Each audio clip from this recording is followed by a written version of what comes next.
Bien, vamos a desglosar esto. Hoy tenemos sobre la mesa una clase magistral sobre los fundamentos del derecho penal. Así es. Y la pregunta central que plantea es una que parece obvia, pero no lo es para nada. ¿Para qué existe realmente el derecho penal? Claro, porque si la respuesta fuera solo para castigar, la verdad es que la conversación sería muy corta. Y muy poco interesante. El análisis que tenemos aquí es mucho más profundo. Nos propone ver el derecho penal no como un martillo, sino como un escudo. Un escudo. Me gusta esa analogía. La idea principal es que su fin último es la tutela jurídica. Es un término un poco técnico, pero que en el fondo significa proteger las cosas que son absolutamente esenciales para que podamos vivir en sociedad. Como la vida, la libertad. La propiedad, la seguridad, digamos, los pilares de nuestra convivencia. Esa promesa, ese ideal de protección. Ajá.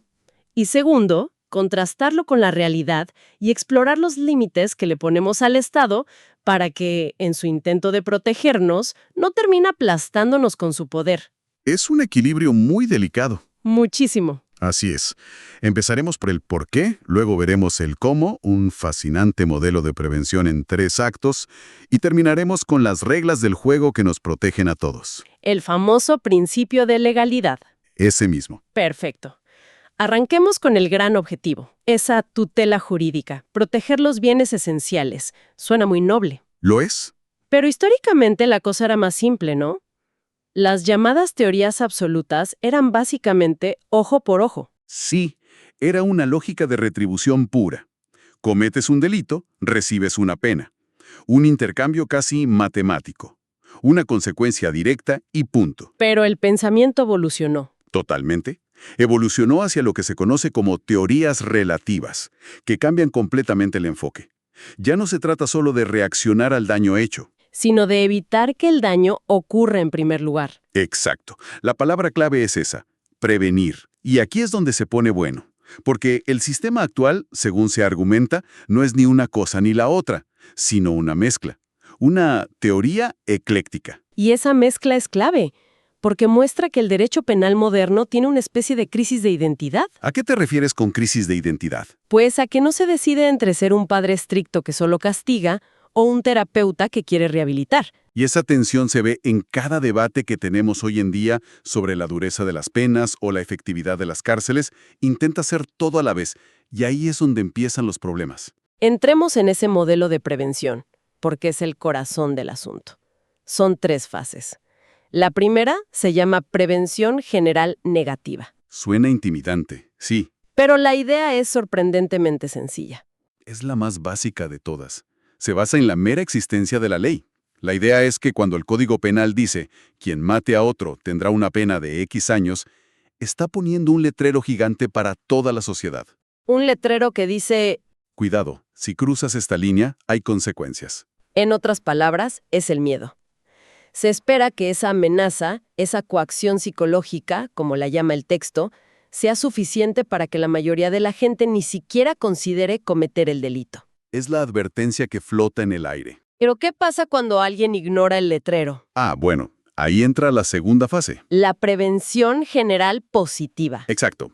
Ocurre cuando alguien comete el delito. El sistema lo atrapa y un juez le impone una condena. O sea, el mensaje aquí ya no es una simple amenaza en un papel. Para nada. Es una demostración pública.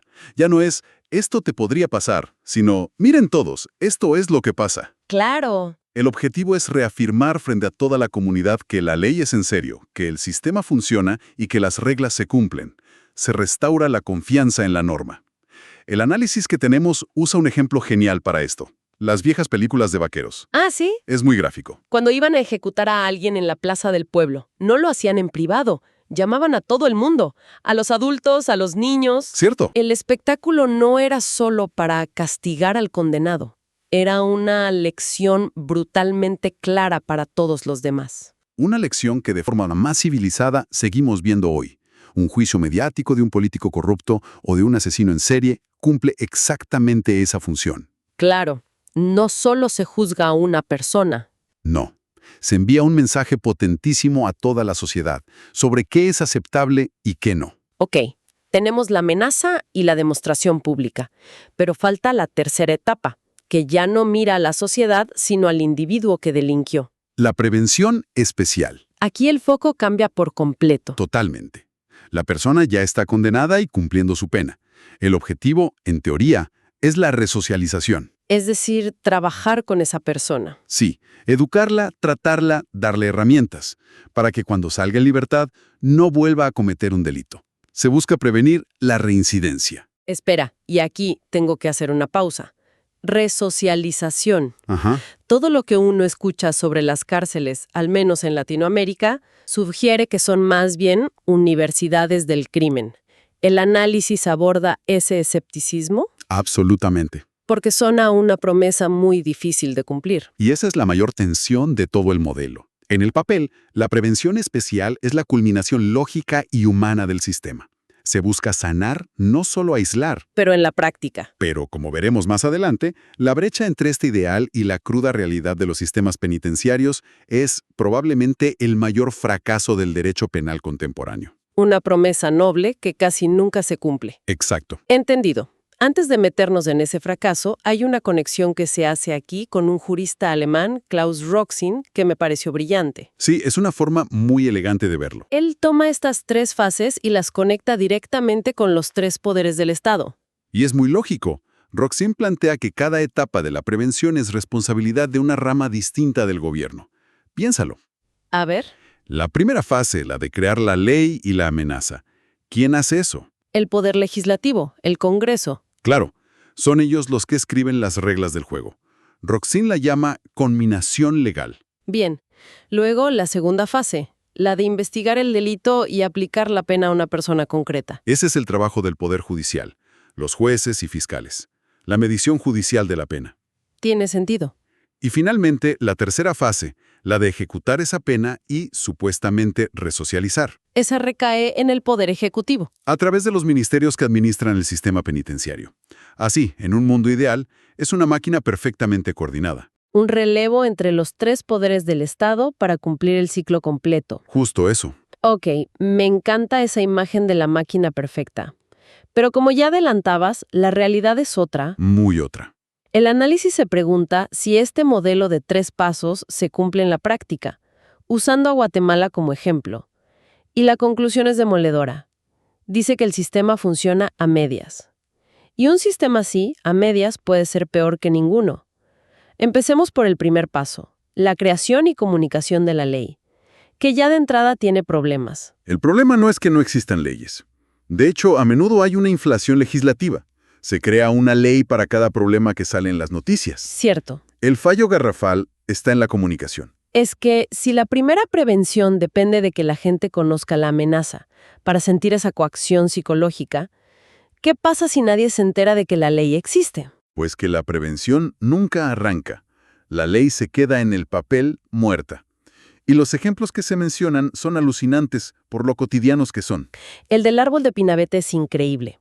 Durante años, en Navidad, se vendía este tipo de árbol en las calles, a la vista de todos. Sí, es un caso de estudio. Y se menciona que había policías a 5 metros de los puestos de venta.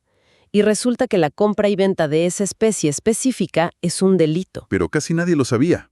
Ni los vendedores, ni los compradores, y quizás... Ni siquiera los policías. Es un fallo de comunicación a un nivel casi cómico, si no fuera tan grave. Imagina la escena. Familias enteras participando en un acto delictivo sin tener la menor idea. Lo mismo pasaba con la compra de DVDs piratas en la calle. Exacto.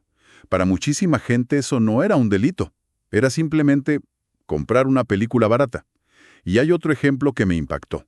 El de portar un arma de fuego de forma ostentosa. Hay personas que tienen su licencia, creen que todo está en regla, y llevan el arma a la vista en el cinturón. Pero resulta que una ley específica prohíbe portarla de forma ostentosa o intimidatoria. ¿Cómo puede una ley prevenir un comportamiento si los ciudadanos a los que se dirige la desconocen por completo? No puede. Y ahí la primera fase del sistema ya se rompió. Luego pasamos a la segunda, la judicial. Y el diagnóstico es igual de sombrío. ¿Falta de recursos, supongo? Falta de recursos, una lentitud desesperante y sobre todo una incapacidad para procesar el volumen de denuncias. Si comparas la cantidad de delitos que se denuncian con las sentencias condenatorias que se emiten, La brecha es un abismo. Un abismo. La impunidad es la norma, no la excepción. con lo cual el mensaje de la prevención general positiva, el de que la ley se cumple, se convierte en una broma de mal gusto. Lamentablemente. Y llegamos a la tercera fase, la de la ejecución de la pena. La resocialización. Y aquí el análisis es categórico. Es la fase más deficiente de todas. El ejemplo que se da es tan gráfico que parece sacado de una novela. Se cuenta que a muchos reclusos, al cumplir su condena, ¿Sí? se les da la libertad a las 12 de la noche. ¿Cómo? ¿A medianoche? A medianoche. ¿Estás diciendo que abren la puerta de la cárcel a medianoche y le dicen a una persona que probablemente no tiene dinero, ni teléfono, ni a nadie que lo espere, buena suerte? Básicamente. Eso no es resocialización, es prepararlo para que fracase en su primer minuto de libertad. Es casi una invitación a que vuelva a delinquir para sobrevivir esa misma noche. Se describe como algo completamente ilógico. Y demuestra que el ideal de la rehabilitación se estrella contra una realidad de abandono y de falta de recursos, Es que el sistema no solo no los prepara para salir. sino que los expulsa en las peores condiciones posibles. Entonces, si el sistema está tan roto en la práctica, eso suena peligroso. Da la impresión de que el Estado tiene un poder gigantesco para castigar. El ius punindi, como lo llaman. Exacto. Pero no sabe cómo usarlo bien. ¿Qué impide que ese poder torpe se vuelva una tiranía? Esa es la pregunta del millón. Y la respuesta nos lleva a la parte final del análisis. Los límites, las garantías. Existen una serie de principios que actúan como un muro de contención, como garantías para los ciudadanos frente a ese poder estatal. Son nuestro escudo. Y el más importante de todos, la piedra angular de todo el derecho penal moderno, es el principio de legalidad, que se resume en esa famosa frase en latín, nullum crimen, nulla poena, sine lege, que, traducido, significa No hay crimen, ni hay pena, si no hay una ley que lo establezca de antemano. Es la regla de oro. Prohíbe la arbitrariedad. o sea, un gobernante no puede despertarse un día y decidir que usar sombreros amarillos es un delito y empezar a meter gente a la cárcel por ello. Exactamente. Primero, tiene que existir una ley. Pensemos en esto como las reglas de un juego de mesa. Para que el juego sea justo, las reglas tienen que ser claras para todos antes de empezar a jugar. Es una analogía perfecta. Y este principio de legalidad, según explica el texto, tiene 3 exigencias, que son como las 3 cláusulas principales de ese manual. La primera es la ley previa. ¿Qué es exactamente eso? No puedes inventarte una regla a mitad de la partida para hacer que yo pierda. La ley tiene que existir antes de que yo realice la acción. No me pueden castigar hoy por algo que hice ayer, cuando ayer no era delito. Se prohíbe la retroactividad de la ley penal si es para perjudicar a alguien. Tiene todo el sentido del mundo. La segunda exigencia es la ley escrita. Siguiendo con la analogía del juego, las reglas tienen que estar impresas en el manual, donde todos podamos leerlas. No pueden estar solo en la cabeza del que dirige el juego. Claro, para evitar el capricho. Esto impide que un juez te condene basándose en la costumbre o en su opinión personal. Tiene que señalar un artículo específico de una ley escrita y publicada. Ok, la regla debe existir de antes y debe estar escrita. ¿Y la tercera? La ley taxativa. Explícame eso. Esta es crucial. Significa que la regla tiene que ser clara y precisa. No puede ser vaga. Ajá. El manual no puede decir, haz un movimiento bueno. Tiene que decir, mueve tu ficha 3 casillas hacia adelante. Una ley penal no puede decir, se castigará a quien tenga una mala conducta. ¿Por qué? Porque eso permitiría a un juez interpretar cualquier cosa como mala conducta. Exacto. Debe describir el acto prohibido, matar, robar, estafar, de la forma más concreta posible. Entiendo.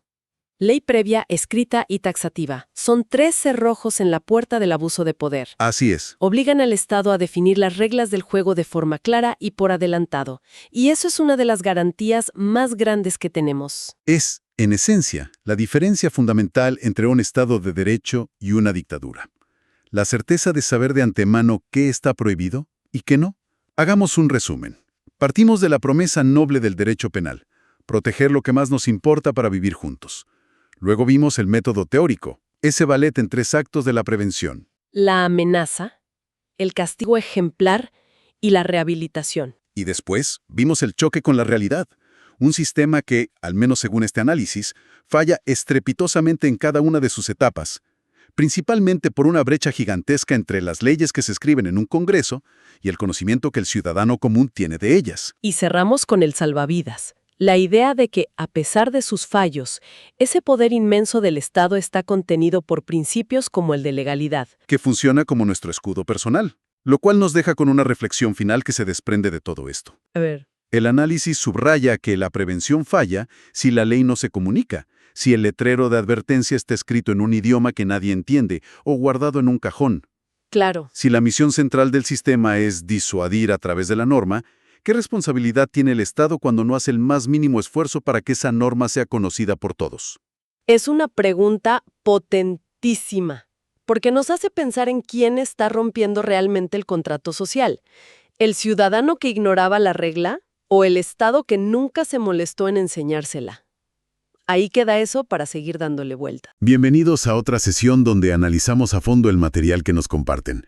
Hoy nos sumergimos en una clase magistral sobre derecho penal, que, les prometo, no es el típico manual de leyes aburrido. Para nada. Al contrario, es una exploración fascinante de los límites que se le ponen al Estado para castigar. Piénselo como las reglas del juego que protegen a cualquier ciudadano del poder absoluto. La misión es simple: entender por qué el derecho penal no puede ser un martillo que golpea a discreción, sino, un bisturí que se usa con extrema precisión. Y les adelanto, los ejemplos son tan potentes que probablemente nos hagan cuestionar varias ideas que dábamos por sentadas. Totalmente. Y ese es el punto clave. No estamos hablando de teoría abstracta. Estos principios son la barrera que separa una decisión justa de un abuso de poder y determinan algo tan concreto como la libertad de una persona. Hoy vamos a desglosar el porqué de cada uno de estos límites, cuál es su lógica y cómo se manifiestan o deberían manifestarse en el mundo real. Excelente. Pues entremos en materia. El primer gran principio que la fuente aborda es el de lesividad, o como lo llama técnicamente, exclusiva protección de bienes jurídicos. La pregunta de fondo parece ser, para que una acción le interese al derecho penal, ¿qué tiene que pasar? ¿Basta con tener una mala intención? Buena pregunta. Y la respuesta es un rotundo no. La esencia de este principio es que el derecho penal no castiga ni los malos pensamientos ni la moralidad de las personas. Solo interviene cuando una acción concreta lesiona o como mínimo pone en peligro real un bien jurídico. Y un bien jurídico es simplemente algo que la sociedad valora y decide proteger con la ley. La vida, la propiedad, la salud, la confianza pública. A ver si lo entiendo con los ejemplos de la fuente. Si yo veo una bicicleta en la calle y me la llevo, estoy dañando directamente el bien jurídico de la propiedad. Eso es un delito claro. Pero si lo intento, forcejeo con el candado y no puedo, y me voy, no llegué a dañar la propiedad, pero sí la puse en un peligro inminente. Ahí también interviene. Exactamente. En ambos casos hay una afectación al mundo exterior. En el primero, un daño consumado. En el segundo, una puesta en peligro concreta. Ahora, el ejemplo que realmente ilumina este principio es el del dinero falso. Si alguien en su casa imprime billetes de juguete para que sus hijos jueguen a la tienda, no hay delito.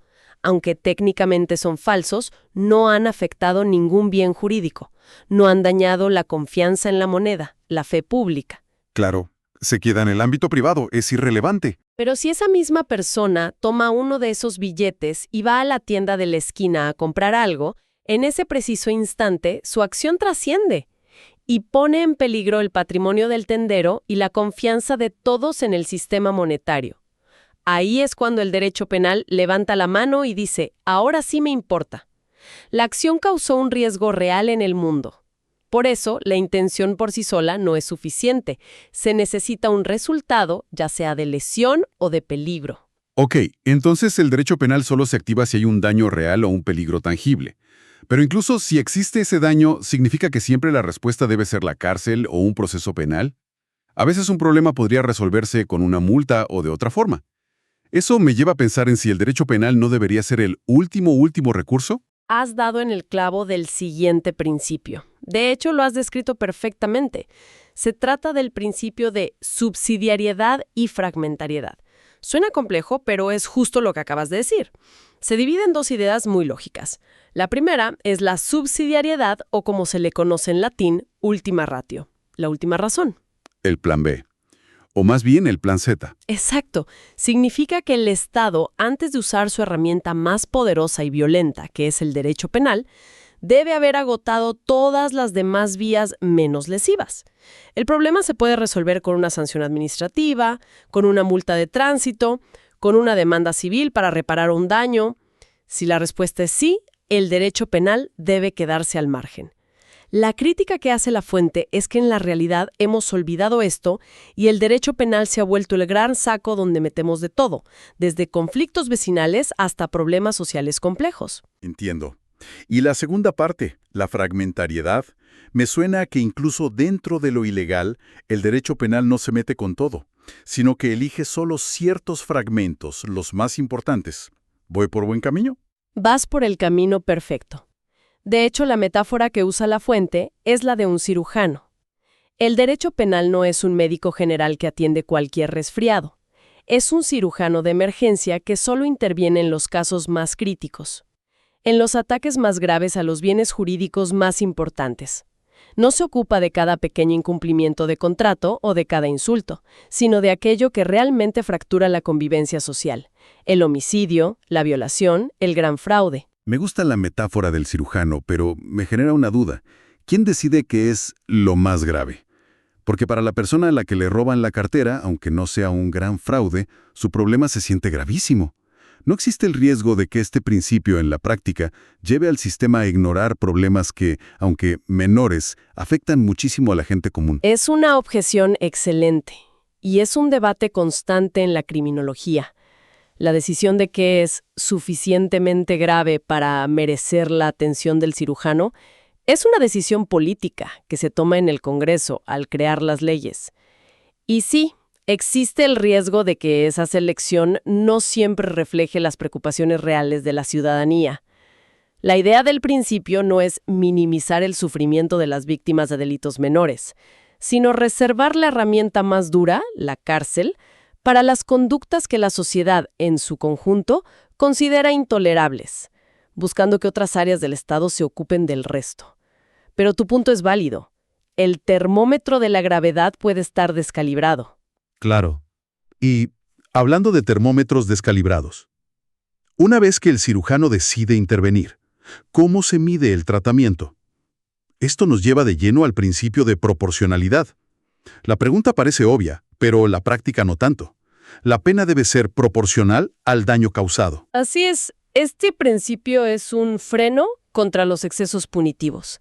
Busca un equilibrio lógico entre la gravedad del delito y la severidad del castigo. Y para demostrar lo frágil que es este equilibrio, La Fuente presenta un ejemplo que es, como mínimo, desconcertante. Sí, el ejemplo de las plazas fantasma.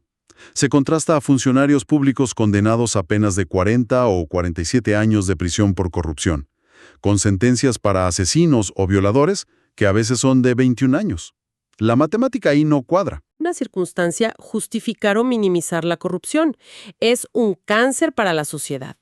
El cuestionamiento es puramente sobre la coherencia del sistema. ¿Podemos decir objetivamente que crear puestos de trabajo falsos para desviar dinero es más del doble de grave que quitarle la vida a una persona? La desproporción es flagrante y vuelve al sistema irracional. Si por un delito contra el patrimonio se imponen 47 años, para mantener la proporción, ¿qué pena merecería un asesinato? 90 años, 100 años. El tejido social de una manera tan profunda y generalizada, que quizás sí merece una pena ejemplar. Una que envía un mensaje contundente, incluso si parece desproporcionada comparada con un crimen contra un solo individuo. ¿Cómo responde La Fuente a ese argumento de sentar un precedente? La Fuente aborda eso haciendo una distinción crucial, la diferencia entre la responsabilidad penal y la responsabilidad civil. El mensaje contundente y la reparación del daño deben venir principalmente de la parte civil. Es decir, el funcionario que robó 50 millones no solo debe devolverlos, sino que debe hacerlo con intereses, multas y recargos que pueden duplicar o triplicar la suma. El castigo económico debe ser implacable. La pena de prisión, la responsabilidad penal, debe mantener su lógica y proporción frente a otros delitos. No se trata de que los corruptos no paguen, sino que cada sanción responda a su propia naturaleza. La cárcel castiga la conducta y su gravedad en la escala de valores sociales, y la sanción civil repara el daño económico causado. Usar la cárcel para todo es, de nuevo, convertirla en el gran saco que resuelve todo. Ok, esa distinción es clave. Entonces, la cantidad de años debe ser proporcional. Pero, ¿y la calidad de esos años? ¿Hay límites sobre cómo se puede castigar a alguien? Eso nos lleva al principio de humanidad de las penas. Exactamente. Este principio establece una prohibición absoluta de penas y tratos crueles, inhumanos o degradantes. La fuente es muy enfática en que la simple privación de la libertad ya es un castigo de una dureza inmensa. Y usa una analogía que todos podemos entender después de los últimos años: los encierros por la pandemia. Es una gran analogía. Muchos sentimos que perdíamos la cabeza encerrados en casa, pero con internet, comida, televisión. Imagina esa sensación, pero en una celda superpoblada, sin tus afectos, sin control sobre tu tiempo y por años. La pérdida de libertad es el núcleo del castigo. Por lo tanto, no se necesita añadir sufrimiento físico, tortura o condiciones que degraden la dignidad humana. El castigo es la ausencia de libertad, no el tormento. Y este razonamiento desemboca directamente en el debate más espinoso de todos: la pena de muerte. Un tema que polariza a la sociedad. Pero la fuente lo aborda desde un ángulo puramente jurídico, no filosófico. Así es. Y el argumento central, el más demoledor contra la pena de muerte, no es si el criminal merece morir o no. El argumento es la inevitabilidad del error judicial. Los sistemas de justicia son humanos y, por lo tanto, falibles.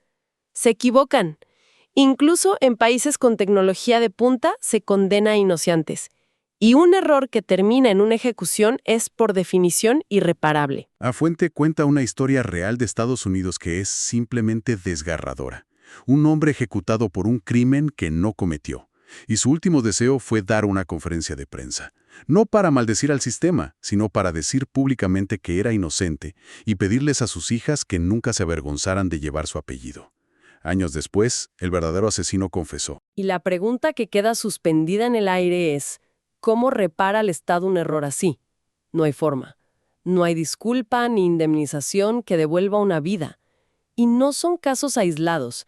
La fuente menciona a George Stinney Jr., un niño de 14 años ejecutado en la silla eléctrica en 1944 y exonerado 70 años después.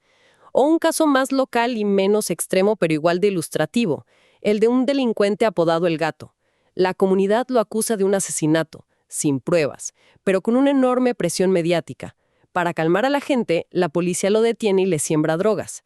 Al final, es absuelto del homicidio por falta de pruebas, pero condenado por la droga que no era suya. Es que es paralizante pensar en eso. Ponerse en el lugar de esas hijas. Más allá de lo jurídico, el argumento es emocionalmente devastador. Te deja sin palabras. Entonces, el debate real no es sobre el culpable, sino sobre nosotros. No es si el asesino merece morir, sino si nosotros, como sociedad, podemos asumir el riesgo de ejecutar a un solo inocente. Lo has resumido a la perfección. Es un límite que la sociedad se impone a sí misma, un reconocimiento de la propia falibilidad del Estado. Es una garantía contra la imperfección de nuestro propio sistema. Este riesgo de error hace que sea todavía más crucial estar seguros de que la persona a la que se castiga es, en efecto, culpable. Y con esto llegamos al que el expositor de la fuente llama la joya de la corona, su principio favorito, el principio de culpabilidad. Sí, y la regla de oro es simple y profunda. No hay delito sin dolo o culpa. El dolo es la intención, la voluntad de cometer el acto. Alguien que planea y ejecuta un robo a un banco actúa con dolo. La culpa, por otro lado, es cuando no hay intención de dañar, pero el resultado se produce por negligencia, imprudencia, por falta del debido cuidado. El ejemplo clásico: atropellar a alguien por ir texteando al conducir. No querías matar, pero tu imprudencia causó la muerte. Y para ilustrar el límite de esto, la fuente usa un ejemplo que es un verdadero momento ajá, el caso del camionero. Lo narra con detalle. Un conductor profesional maneja perfectamente, a la velocidad permitida, sobrio, concentrado. Su camión con mantenimiento al día incluso le puso llantas nuevas hace 2 semanas. De repente, una de esas llantas nuevas de marca reconocida estalla por un defecto de fábrica oculto. El camión se vuelve incontrolable y en el accidente fallece un motorista. Ahora, el análisis bajo este principio. Primero, ¿el camionero actuó con dolo? ¿Quería matar al motorista? Obviamente no. Segundo, ¿actuó con culpa? Es decir, ¿fue negligente o imprudente? Tampoco. Hizo todo lo que un conductor responsable haría. Compró llantas nuevas, iba a la velocidad correcta. No se le puede reprochar nada. Exactamente. Y si no hay dolo ni hay culpa, la conclusión del principio de culpabilidad es tajante. El camionero no es penalmente responsable de esa muerte.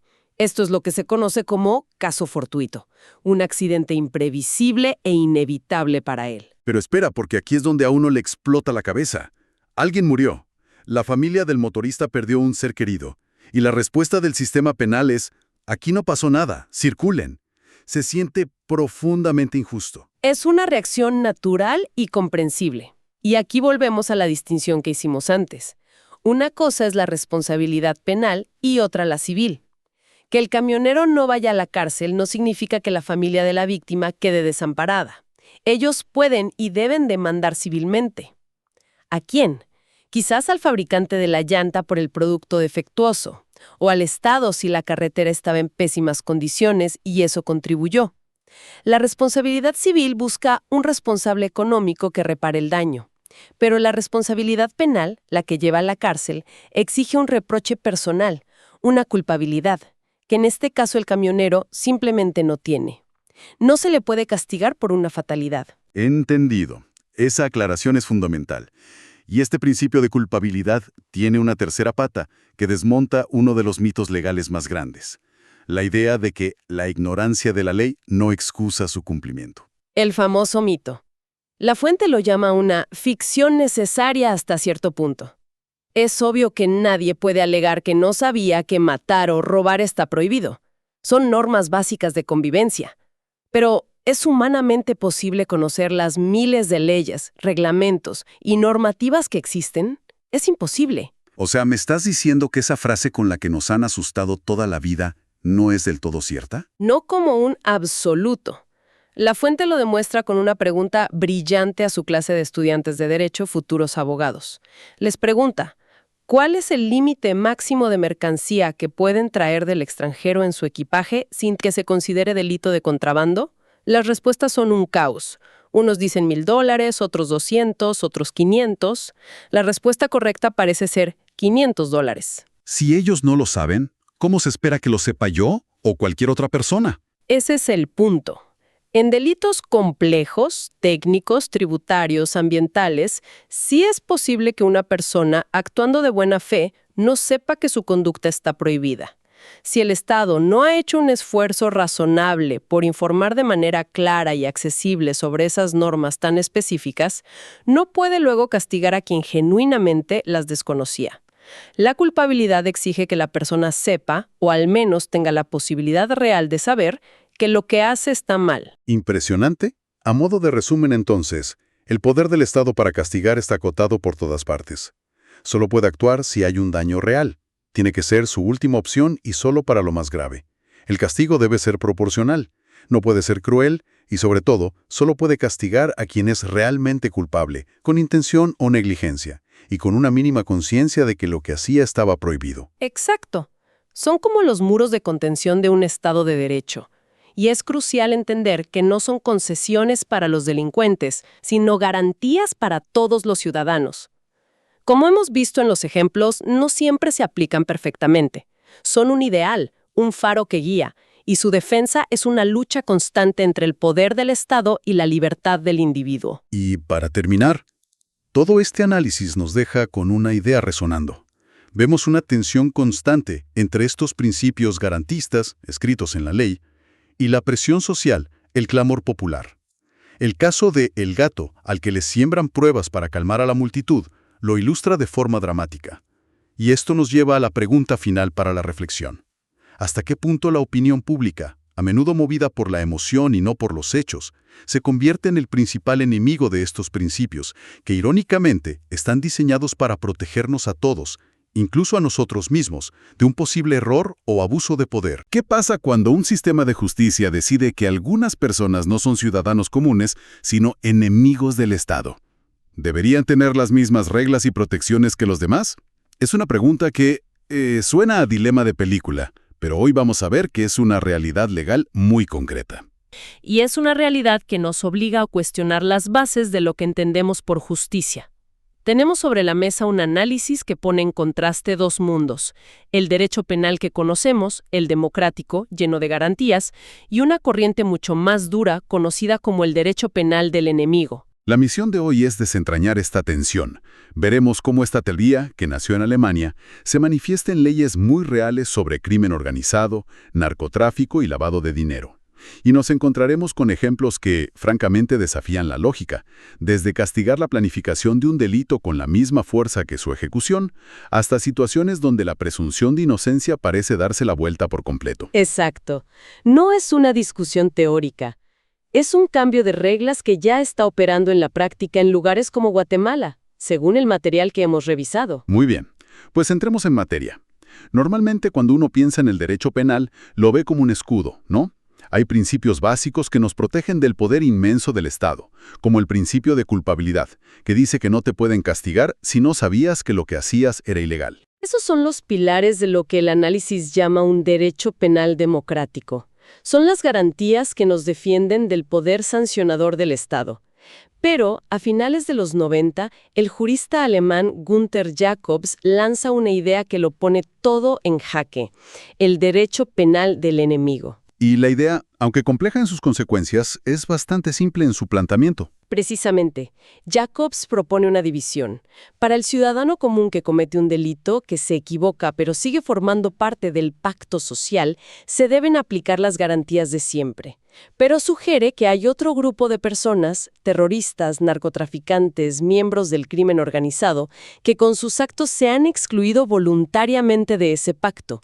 No son ciudadanos que delinquieron, son enemigos del Estado. Entiendo el argumento de la amenaza excepcional, pero la idea de tener dos clases de justicia me parece muy resbaladiza. ¿Qué impide que mañana el enemigo sea un manifestante político o un evasor de impuestos? ¿Define la ley quién es un enemigo de forma clara o es una etiqueta que se puede aplicar a discreción? Ahí está el núcleo del debate. Los críticos de Jacobs señalan exactamente ese peligro: la arbitrariedad. La teoría original se enfoca en quienes representan un peligro cognitivo, es decir, aquellos que no solo incumplen la norma, sino que buscan destruirla. Pero en la práctica, como se ve en las leyes que estamos analizando, la etiqueta se aplica a delitos específicos, como el crimen organizado. Y es ahí donde, sin que nos demos cuenta, se empiezan a incorporar elementos de esta visión en legislaciones de todo el mundo.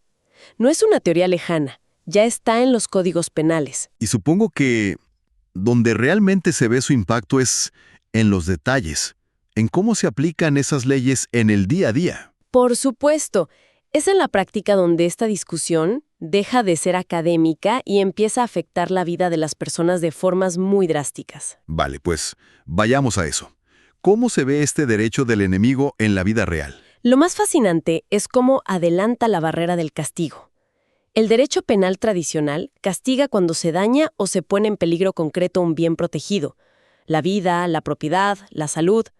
Pero este otro derecho no necesita esperar a que haya un daño real.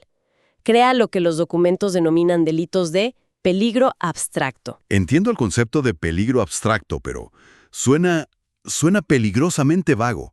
¿No abre la puerta a que el Estado pueda perseguir a cualquiera simplemente por asociarse con las personas equivocadas, incluso si no han hecho nada malo? ¿Dónde se traza la línea? Es una línea muy borrosa, y ese es el punto. La ley asume que el peligro existe por la simple naturaleza del acto, sin necesidad de demostrarlo. El ejemplo más claro que se menciona es la asociación ilícita. Bajo esta figura se puede castigar a alguien por el simple hecho de pertenecer a un grupo criminal. O sea, aunque esa persona individualmente no haya robado ni extorsionado, ni cometido ningún acto delictivo específico. El solo hecho de ser miembro ya se considera un delito consumado. Exactamente. No has lesionado ni puesto en peligro ningún bien jurídico concreto, pero ya eres un delincuente a ojos de esa ley. Pero hay un ejemplo aún más potente que se menciona en el material: la conspiración. Que normalmente planear un delito con otros se considera un acto preparatorio, algo que se castiga de forma mucho más leve que cometer el delito en sí. Tiene lógica. No es lo mismo hablar de robar un banco que robarlo. Pues bien, en la ley de crimen organizado, según este análisis, esa distinción se borra por completo. Y se presenta un caso muy gráfico para ilustrarlo. Imagina dos grupos. El grupo A se reúne y planifica robar un banco. Diseñan el plan, reparten tareas, pero no llegan a ejecutarlo. El grupo B hace lo mismo, planifica y roba el banco. Espera, déjame entender esto bien. ¿Me estás diciendo que el simple hecho de sentarse en una mesa y hablar de robar un banco, sin mover un dedo más, podría legalmente terminar con la misma pena de cárcel que quienes entraron con armas y vaciaron la bóveda? Eso suena desproporcionado. ¿Cómo lo justifica la ley? La justificación es que, desde la perspectiva del enemigo, la peligrosidad es tan alta que la simple voluntad organizada de delinquir ya es una amenaza que debe ser neutralizada con la máxima dureza. La planificación se eleva a la categoría de delito consumado. Se castiga la intención con la misma fuerza que la acción. Es un cambio de paradigma total que afecta no solo a cuándo se castiga, sino a cómo se prueba. Claro, porque si castigas la intención, las pruebas deben ser diferentes. Y eso me lleva a pensar en las garantías durante el proceso judicial. ¿Qué pasa con ellas? Se debilitan. El principio de legalidad exige que las leyes penales sean claras, para que cualquiera sepa que está prohibido. Pero en este ámbito las leyes se vuelven más vagas, más abiertas a la interpretación. Y uno de los documentos que tenemos pone el foco en la figura del colaborador eficaz. El delator premiado, básicamente. Exacto. Un delincuente que a cambio de beneficios testifica contra otros. El problema que se señala es el riesgo de que su testimonio, sin necesidad de otras pruebas contundentes que lo corroboren, sea suficiente para condenar a otra persona. Se corre el riesgo de convertir a un criminal en lo que el análisis llama un testigo infalible, lo que genera una enorme inseguridad jurídica. Y luego está el pilar que creo que todos damos por sentado, la presunción de inocencia. Se supone que eres inocente hasta que se demuestre lo contrario. Sin duda, la carga de la prueba la tiene el Estado. Pero en ciertos delitos asociados a esta lógica del enemigo, como el lavado de dinero, la situación se invierte de una manera sorprendente. ¿Cómo funciona exactamente esa inversión? ¿Qué tiene que hacer el acusado? En un caso de lavado de dinero bajo estas nuevas lógicas, no es el Ministerio Público el que tiene que probar que tu dinero es ilícito. Eres tú, el acusado, quien debe probar con documentos y testimonios que tu patrimonio tiene un origen lícito. Con el simple hecho de ser señalado por tener un incremento patrimonial no justificado, la carga de la prueba se traslada a ti. Es una ruptura total con uno de los cimientos de la justicia moderna. Entonces el panorama que se dibuja es que se castiga antes, con menos certezas y con principios fundamentales invertidos. Y el castigo en sí mismo también es diferente. Hay una frase en el material que es demoledora: la pobreza se paga triple. Es una frase muy potente para describir el mecanismo de las penas acumulativas. En delitos como narcotráfico o crimen organizado, no solo se imponen penas de prisión altísimas, sino que de forma paralela se fijan multas enormes, a menudo establecidas en dólares. Y estas multas no son una opción, se tienen que pagar sí o sí. En efecto, se acumulan. El mecanismo es el siguiente. Una persona es condenada, digamos, a 12 años de prisión. Cumple su condena, día por día. Pero al llegar el momento de su liberación, no puede salir. ¿Por qué? Porque ahora debe empezar a pagar la pena de multa. Perdona que te interrumpa, pero esto es clave. Entonces, la multa no es una alternativa a la prisión, sino una segunda condena que se activa después de la primera y que además se paga con más cárcel. Es un ciclo sin fin del que es imposible salir si no tienes dinero. Has captado la esencia. Si no puede pagarla con dinero, lo que es lo más probable, la paga con más tiempo en prisión. a través de una tasa de conversión. Y aquí es donde la situación se vuelve dramática. Una condena de 12 años puede transformarse fácilmente en una de 20, 25 o hasta 30 años. Los documentos son claros. A veces, el tiempo de prisión por la multa impaga termina siendo mayor que la condena original por el delito. Es un sistema que castiga la insolvencia con la privación de libertad. Y todo esto choca frontalmente con la idea de la rehabilitación. Se supone que la cárcel es para la resocialización, para preparar a la persona para volver a la sociedad. En teoría, ese es el mandato constitucional en muchos países. Pero el derecho del enemigo limita severamente esa posibilidad. El análisis menciona un ejemplo concreto de Guatemala, donde se eliminó la redención de penas para una serie de delitos graves como asesinato, violación o crimen organizado. ¿Qué es exactamente la redención de penas? Es la posibilidad de reducir la condena a través del buen comportamiento, el trabajo o el estudio dentro de la prisión. Es el principal incentivo para la buena conducta. La idea es que si una persona condenada a 20 años trabaja, estudia y se porta bien, podría salir, por ejemplo, en 10 o 12 años. Se le da una meta, un horizonte, un camino hacia la reinserción. Pero al eliminar ese beneficio, el mensaje es, no importa lo que hagas, tu destino está sellado. ¿Qué efecto tiene eso en la psicología de un recluso y en el ambiente de la prisión misma? Es devastador. Se quita cualquier incentivo para la rehabilitación. Da exactamente igual si te portas bien o mal. Y esto se conecta con un ejemplo cultural muy interesante que trae el material, la película Sueños de fuga. Claro, en Shawshank, la esperanza de la libertad condicional es lo que mantiene a Red cuerdo. Quitar eso es como quitar el horizonte. Exactamente. Incluso en un sistema como el de Estados Unidos, con cadenas perpetuas, existe esa válvula de escape, ese elemento de esperanza. La eliminación total de beneficios penitenciarios crea un sistema sin esa posibilidad, y la fuente menciona los efectos de la prisionalización. Es el efecto psicológico donde la persona se adapta tanto a la vida en prisión, donde todo está regulado y no hay que tomar decisiones, que le termina teniendo miedo a la libertad. Ya no quieren salir, no tienen a nadie afuera. El análisis llega a mencionar que esta desesperanza puede llevar incluso al suicidio. Es una adaptación total a un entorno donde se ha perdido toda autonomía y esperanza. Todo esto nos muestra que el derecho penal no opera en un vacío. ¿Cómo se relaciona con otras áreas del derecho? Si conectamos esto con el panorama general, vemos su alcance. Los documentos que tenemos destacan varias relaciones clave.